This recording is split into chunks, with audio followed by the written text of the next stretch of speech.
नाज़िन जमाल शाह भरसा चनेसर वारिस Ali Shah मोरीता irrigation खाते जा अफ़सरनि केतिराई घर डाहे पट करे छॾिया आहिनि। जे सबबि मुतासिर खुलियल आसमान हेठि बेयारो मददगार वेठल आहिनि। उन हवाले सां ॾिसूं था अली गुल महर जी ही रिपोर्ट।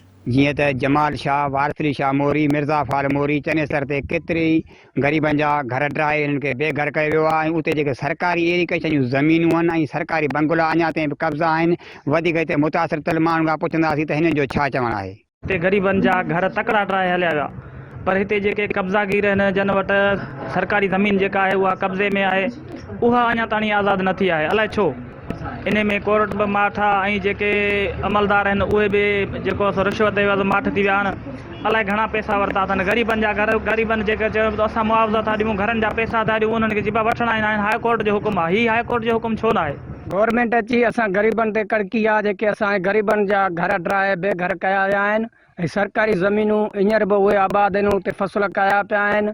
बंगला हेॾे लखें रुपयनि जा करोड़नि जा बंगला आहिनि, उन्हनि ते को बि माना एक्शन न खयो वियो आहे। इरीगेशन पाण पंहिंजे हथों उन्हनि खे खपाए विकिरो करे लखें रुपयनि में ज़मीन ते हिननि खे 62 वॾेरनि खे ॾिनियूं वियूं आहिनि।